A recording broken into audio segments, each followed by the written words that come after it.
안녕하세요. 단밤 주식클래스의 찐한케입니다. 오늘은 2025년 8월 3일 맞죠? 예, 일요일입니다. 벌써 8월입니다. 여름도 이제 또 지나가는 건가요? 이렇게 엄청 덥습니다. 예.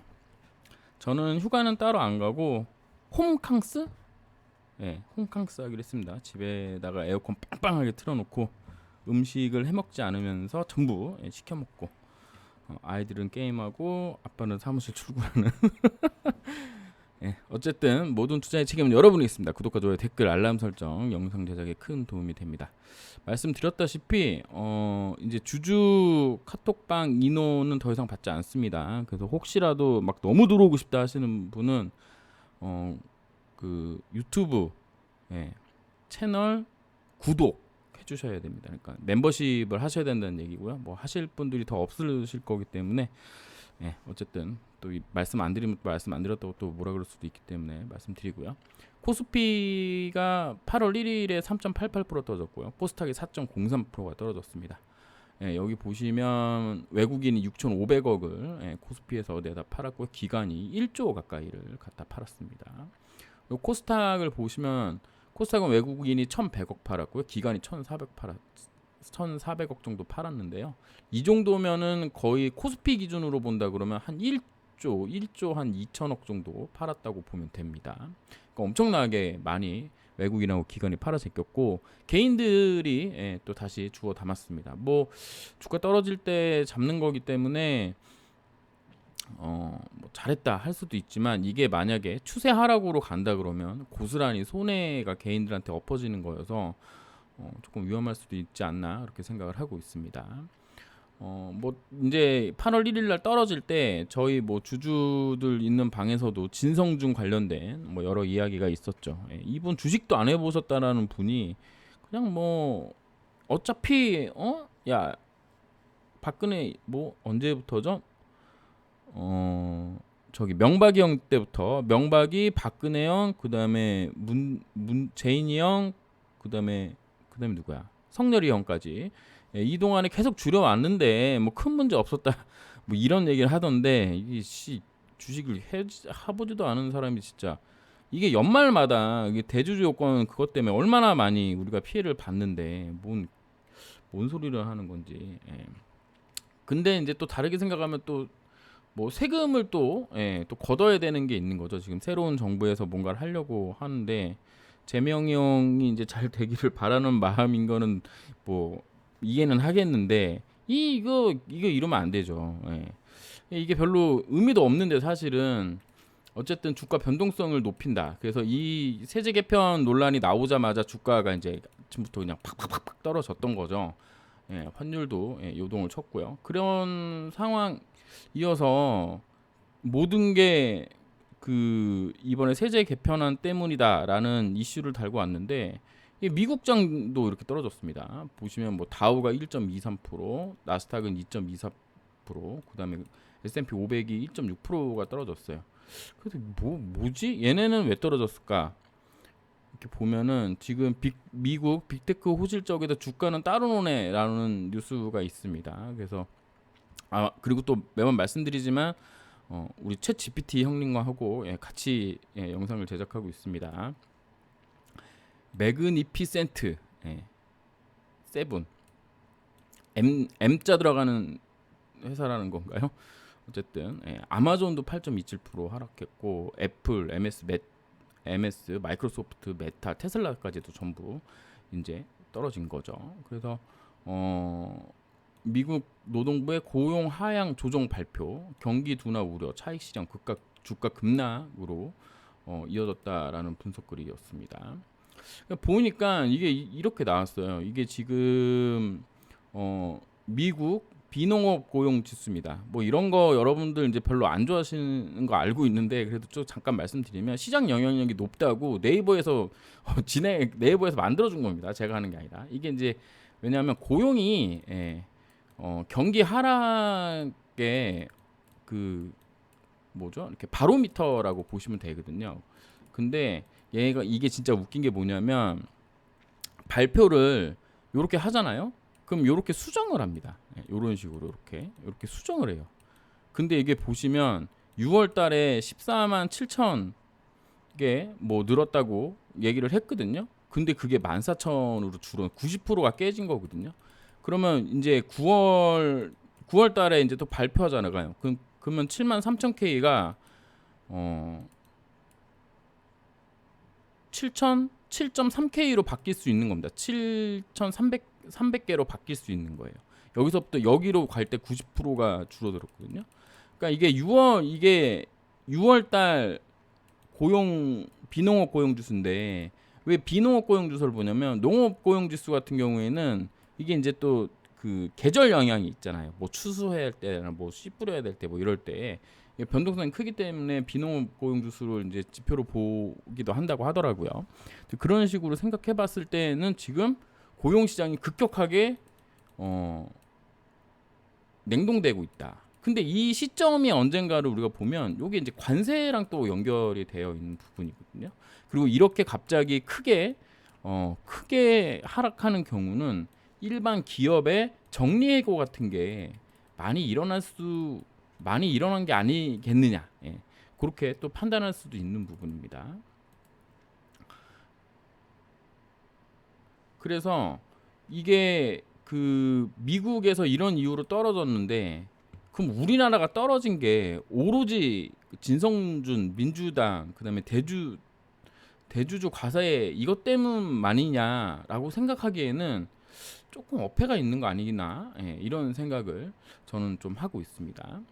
그래서 관련 뉴스를 이렇게 보게 되면 뭐 이렇게 다 지금 나와 있죠, 막 뉴욕 증시 미 고용 충격과 악재로 급락 하락했다, 뭐 비트코인 뭐 떡락했다, 뭐 이런 내용들이 있는데요. 요런 게 나오면서 갑자기 금리 인하 얘기가 나왔어요. 그래서 이게 또 비컷은 0.25가 아닌 0.5를 비컷이라고 합니다. 금리 인하가 되는 거 아니냐 이렇게 되는 거거든요. 근데 이게 저는 조금 이상해가지고 뭐 여기저기 이제 뭐 이것저것 좀 알아봤는데 이렇게 될 수도 있는 거 아닌가 이런 생각을 해봅니다. 제가 이야기한 걸 제가 이제 챗GPT랑 대화한 내용을 챗GPT가 잘 정리를 해준 건데요. 관세 정책으로 물가 상승이 일어난다. 왜냐하면 미국은 제조업보다도 전부 수입해다 쓰는 나라인데 우리나라에서만 15%고 일본도 15%고 뭐 브라질 이런 데는 50%라고 그러고 막 이런 얘기들이 있잖아요. 캐나다 뭐 이런 데들. 그러면은 결국 미국 소비자들이 이 부담을 전부 얹게 됩니다. 물론 관세로 받은 금액을 일반인들한테 전부 나눠준다고 하는데 요 시간 편차가 있잖아요. 시간 편차. 이런 것도 또 생각해 보면 어쨌든 물가 오르는 건 기장 사실이 아닌가라고 생각을 해요. 그래서 소비자 물가랑 생산물 물가가 이제 동반이 되고 물가가 올라가면 결국엔 원재자 및 부품 비용이 올라가기 때문에 기업은 비용 절감을 위해서 인력 감축을 해야 되는 거 아니냐. 이게 그래서 아까 봤던 고용 지수가 비농업 고용 지수가 낮아진 거 아니냐. 거기에 이게 고용이 낮아지니까 연준의 금리 인하 압박을 지금 현재 하고 있죠. 그럼 금리 인하를 만약에 하게 되면 어떻게 되는 거예요? 이건 뭔 내용인지 모르겠고요. 그러니까 금리 인하를 하게 되면 물가가 더 올라갈 물가 상승 유발 효과가 늘어나고 그리고 고용이 늘어날 텐데 이게 과연 그 경제 하락하는 것보다 그러니까 물가가 올라가고 하는 것보다 더 빨리 고용이 늘어나겠느냐 이런 면에서 본다 그러면 조금 문제가 있지 않나 저는 좀 그런 생각을 해봅니다. 저도 뭐 경제학을 전공하거나 그런 건 아니어서 정확하게는 알 수는 없지만 제 생각으로는 지금 이게 조금 문제가 될 가능성이 좀 높다 이렇게 보고 있어요. 그리고 진짜인지 아닌지 제가 뉴스로는 확인을 못 해봤는데 워렌 버핏이 이번에 2분기 사업 보고서, 분기 보고서를 낸 거죠. 분기 보고서를 냈습니다.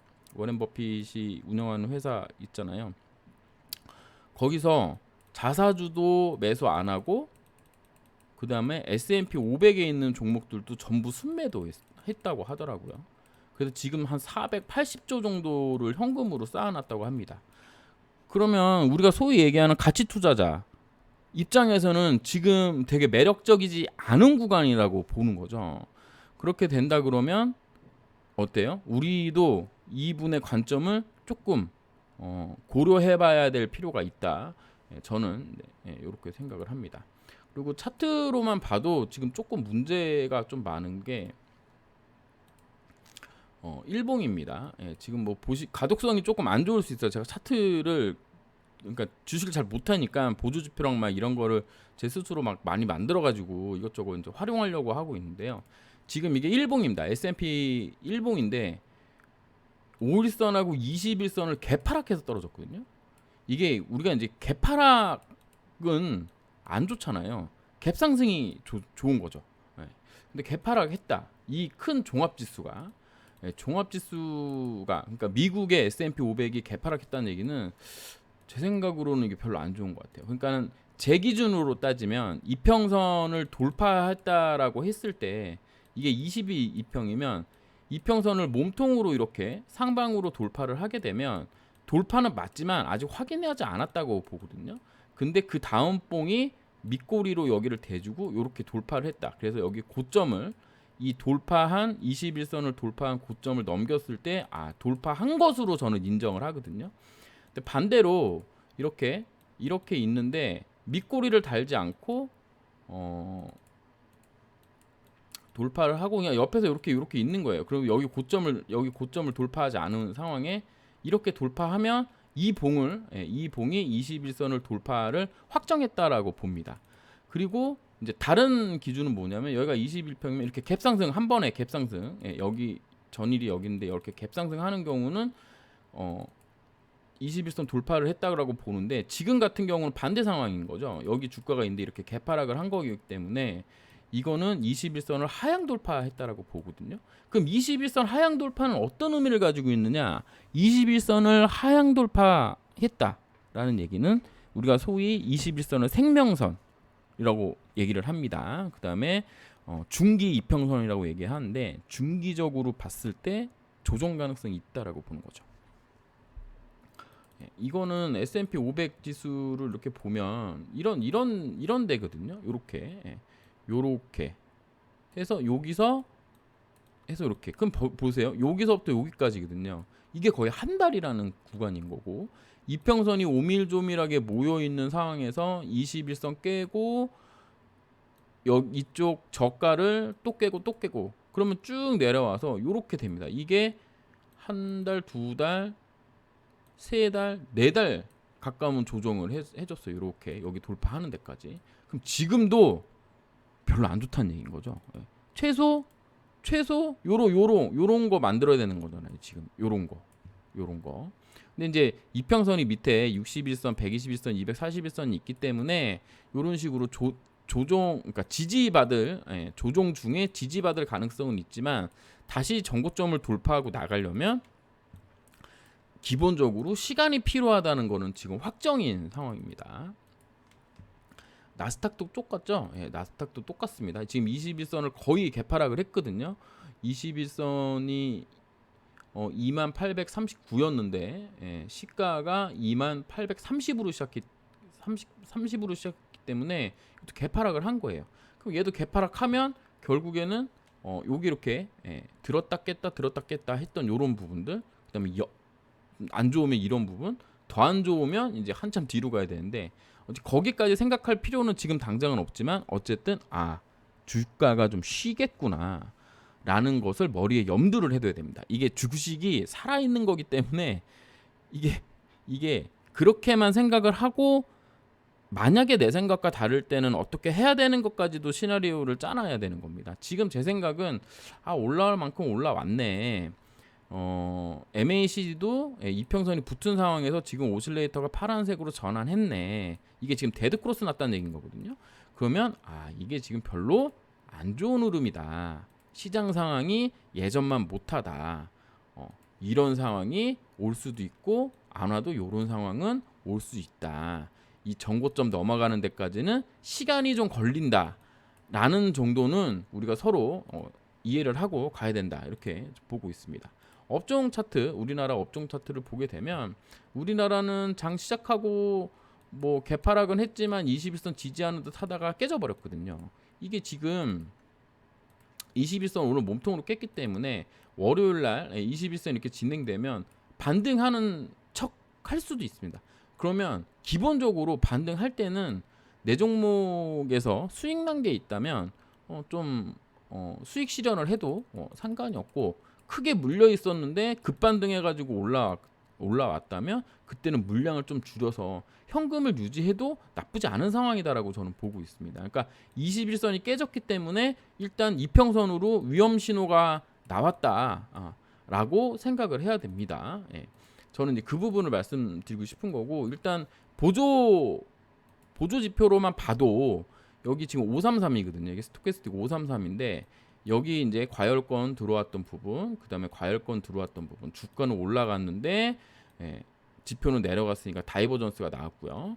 그다음에 스토캐스틱 20과 33으로만 봐도 지금 똑같이 주가는 올라갔는데 보조지표 내려왔고요. RSI 20만 봐도 똑같이 지금 내려와 있는 상황이어서 이 세 개 지표 모두가 지금 매도 다이버전스가 지금 나와 있는 상황에 21선을 깬 거기 때문에 조심해야 된다라는 말씀을 한 번 더 드립니다. 코스닥은 더 나쁘죠. 코스닥은 매도 다이버전스도 아니고 얘는 그냥 뭐 난 내려가요. 난 내려가요. 이렇게 해놓은 상황이에요. 단기적으로는 지금 RSI가 50 밑으로 내려왔기 때문에 매수 타이밍을 잡아볼 수도 있는 그런 느낌이다라고 지금 볼 수는 있는데요. 여기 보시면 요런 자리 정도죠. 761포인트 자리를 만약에 깨는 흐름이 나온다면, 그러면 여기 코스닥은 여기 739포인트 정도까지도 열어두고 봐야 된다. 그럼 얘는 결국에는 지금 이런 식이 되는 거죠. 요렇게 이렇게 되는 거여서 여기 쌍바닥 만들고 이제 쌍바닥 고점 자리 정도를 확인하러 오는, 확인하러 왔고 여길 깼고, 그러면 그 다음 지점인 요 자리. 그래서 이게 크게 보면은 하나, 둘, 세 개 빠지고 넷, 다섯 가지에서 여기 쌍바닥 만들고 한 파동 나오고 두 번째 조정 파동, 그다음에 세 번째 파동, 이렇게 노려볼 수 있는 이런 상황인 겁니다. 차트로만 보게 되면. 그럼 최악의 상황은 뭐냐? 이렇게 왔다가 다시 또 내려와서 여기 저점 또 확인하는 거예요. 그러니까 이 두 가지가 모두 공존하고 있거든요. 그러니까 지금은 일단은 반등하면 현금을 마련해 둬야 다음 단계를 다음 단계에 대응을 할 수 있기 때문에 위험 관리에 신경 써야 되는 상황이다, 이렇게 보시면 되겠습니다. 그리고 이제 코오롱이랑 뭐 이런 종목들 이제 잠깐 보도록 할게요. 코오롱 보도록 하겠습니다. 코오롱은 뭐 종합지수 떨어지니까 이제 같이 떨어진 거고, 제가 말씀드렸던 가격은 42,700원짜리입니다. 그래서 42,700원짜리에 오면 매수로 좀 대응해 볼 수 있겠다, 이렇게 생각을 하고 있고요. 그 다음 라인 구간인데는 뭐 주가, 그러니까 봉의 어떤 모습으로만 본다 그러면 이런 식으로 볼 수 있거든요. 37,900원, 33,350원, 3만원 정도 이렇게 볼 수 있다. 그럼 이런 자리에서 내가 매수를 하는데, 아까 우리가 종합지수를 봤을 때 조금 위험한 구간이니까 가령 여기서 10만원어치 사면 여기서 20만원어치 사고, 여기서 30만원어치 사고, 여기 40만원어치 사고, 혹은 난 여기 100만원, 200만원, 300만원, 400만원 이런 식으로 분할로 매수할 수 있다, 이렇게 보시면 되겠습니다. 지금 보시는 것도 똑같이 여기 21선을 이렇게 올라왔는데 21선을 여기서 몸통으로 깨고 들어 올렸다가 여기 저점 있죠? 여기 저점을 이봉으로 깨니까 결국 주가 쭉 하락하잖아요. 이게 지금 별거 아닌 것 같지만 이날 금요일날 9%가 빠진 겁니다. 9%가.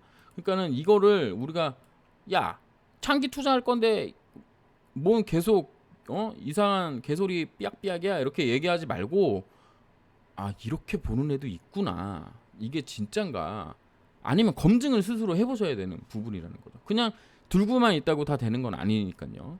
그래서 제 생각은 만약에 반등하면 물량을 좀 줄여도 된다. 나는 이미 여기 위에서 충분히 줄였다, 그리고 현금이 있다 하시는 분은 요런 데서 또 매수도 가능한 거죠. 그러니까 이게 현금 있고 없고에 따라서 주가 바라보는 그게 완전히 다릅니다. 그 부분도 또 신경 쓰시고요. 그 다음에 코롱생명과학입니다. 코롱생명과학은 진짜 얘는 지금 28,800원 내려오기 전까지는 일단은 그냥 관망이 맞다라고 보고요. 지금 상황에서 충분히 가격이 빠진 거는 맞는데 얘는 믿음이 안 가요.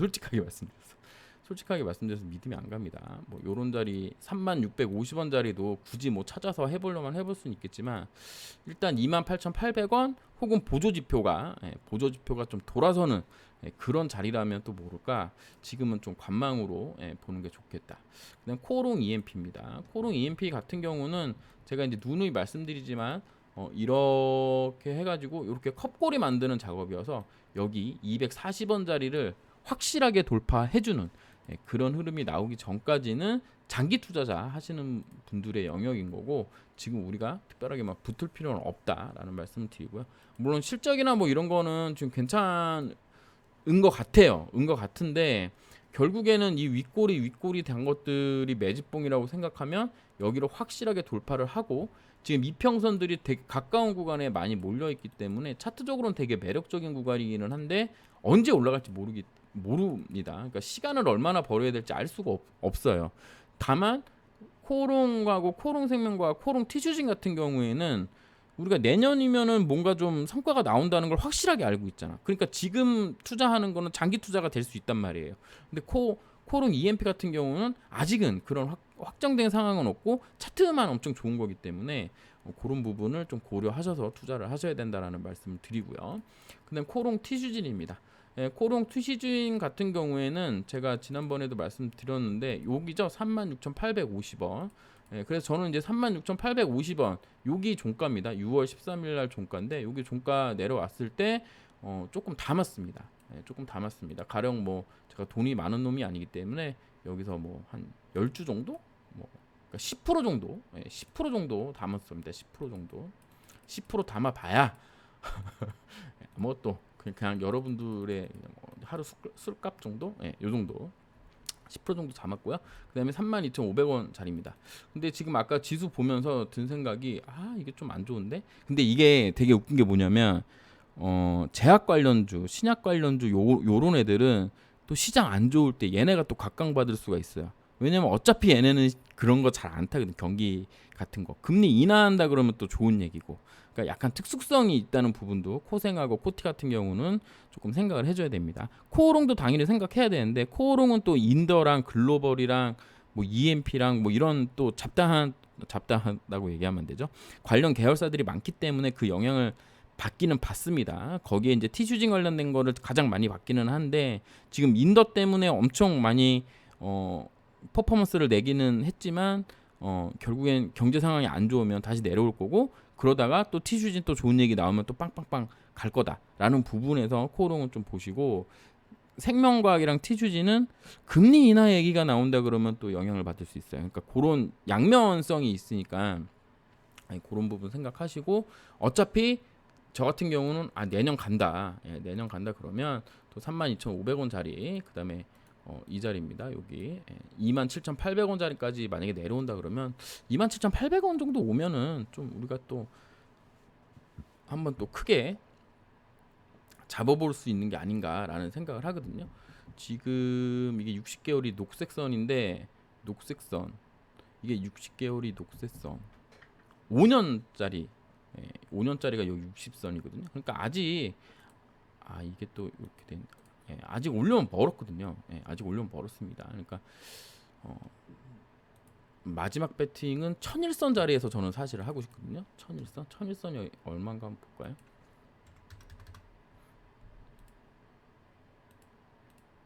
미친놈이네 무슨 1001선까지 보냐 뭐 그렇게 말씀하실 수도 있는데 그냥 한번 보고 싶어서 보는 겁니다. 1001선 자리 여기 맞네요. 1001선 자리가 여기 맞으니까 17,000 여기까지는 안 오겠죠. 여기까지 안 오겠죠. 그러면은 뭐 언젠가는 올 수도 있습니다. 1001 오기는 좀 힘들지 않을까? 22,400원 자리 정도? 마지막 배팅은 여기. 그러니까 떨어지라는 게 아니라 오면은 할 건데 일단 여기서 10%를 했으니까 20, 30 여기 40 이렇게 하면 되겠네요. 저 여기까지 이렇게. 물론 이제 그때그때 수량이나 뭐 이런 거는 다를 수 있지만 어쨌든 가격 라인은 제가 생각할 때는 이렇게 보고 있고요. 그 다음에 혹시라도 제가 중간에 지금은 좀 매수해볼 만하다라는 그런 느낌이 들거나 또 그런 지표들이 나온다 그러면 그때 다시 말씀드리도록 할게요. 일단은 36,850원, 32,500원, 27,800원, 22,400원, 23,300원 자리 정도까지는 우리가 요런 라인에서는 매수해볼 만하다. 이렇게 보시면 되겠습니다. 그럼 이제 이런 말씀하시는 분들이 있습니다. 주가가 올라가는 거 얘기하지 않고 왜 떨어지는 거 얘기하냐 이렇게 생각하시는 분들도 있으실 텐데, 주가가 떨어질 가능성이 높으니까 떨어질 얘기를 해드리는 거예요.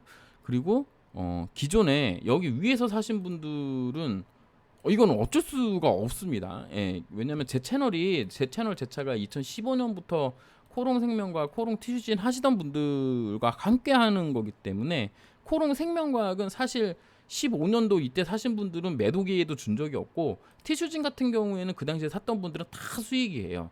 예, 다 수익입니다. 그러면 지금 여기서 사신 분들은 앞으로 1년 반을 내다보고 지금부터 적절한 구간에서 매수를 해서 물타기를 한 다음에 내년 하반기나 이때 주가 빵빵빵 올라갈 때 그때 수익 실현하는 걸로 생각하셔야지, 내일 모레 당장 이거 수익 내고 나가야지 이런 생각이시라면 이거 절대 수익 안 됩니다.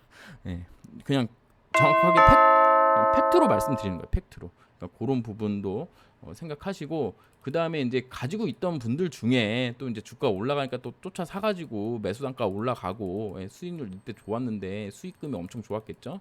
그런데 지금 물려가지고 또 마음 아프신 분들이 있으실 거예요. 그분들은 또 악착같이 우리 지난번 옛날에 우리 견뎠던 것처럼 악착같이 견뎌서 내년 뭐 하반기, 내후년 상반기 정도에 결실을 확실하게 따먹는, 그렇게 생각하시면 되겠습니다. 저는 공식적으로 말씀드리지만 BLA 언저리 정도까지 지금 보고 있고, 신약 승인이 나서 매출이 확정돼서 나오기 전까지는 조금 그때는, 그러니까 BLA까지는 충분히 상승 가능성이 있는데, BLA 이후에 신약 승인 나고 그때부터 판매가 시작했을 때 매출이 안 나온다 그러면 그것도 말짱 또 호르몬 꽝이거든요. 근데 이 부분은 시간도 필요합니다. 왜냐면 이제 시장 침투하는 시간도 필요하고, 뭐 파는 시간이랑 뭐 영업 뭐 이런 게 다 필요합니다. 그러니까 그 시간까지 생각한다면 아마 우리가 충분히 지켜보고 투자할 시기를 고민할 수 있는 그 정도 시간은 다시 줄 거예요. 그래서 그때까지 그거를 제가 이제 기다리지는 않을 거라는 말씀을 먼저 드립니다. 그래서 내년 하반기, 내후년 상반기 정도까지 해서 BLA 신청해서 급등하게 되면, 그러면 그때는 이 투자를 좀 마무리를 하지 않겠느냐. 그럼 저의 한 13년간의 투자가 이제 티슈진 코롱에 관련된 투자가 이제 일단 일시적으로 끝나지 않을까라는 생각을 하고 있습니다. 요거 관련돼서는 제가 이제 맨날 말씀드리지만 HLB를 이제 말씀드리고 있죠. HLB를 말씀드리고 있는데, HLB를 이렇게 보게 되면 이게 이때가 이제 BLA 막 들어간다 만다 막 그럴 때였거든요. 이 상승 폭이 정말 아무것도 아닌 것 같지만 여러분들 가독성이 안 좋으셔도 그냥 말씀만 들어도 알 수 있게 지금 제가 설명을 하려고 많이 하고 있는데, 2023년 3월 26일 날 12만 9천원으로 고점 찍었거든요. 그리고 2023년 10월 20일 날 2만 7천원이었습니다. 그래서 얘가 10월, 11월, 12월 1, 2, 3, 4, 5, 6개월 동안 368%가 올랐어요. 368%. 대단하지 않나요? 그러면 이게 이제 BLA 들어간다, 뭐가 된다 하다가 어떻게 됐냐? 이제 뭐 그 CMC 문제가 생겨가지고 주가 떨어지고 해가지고 지금 막 뭐 이게 몇 프로 떨어진 거예요. 이거 맞을 수 있거든요.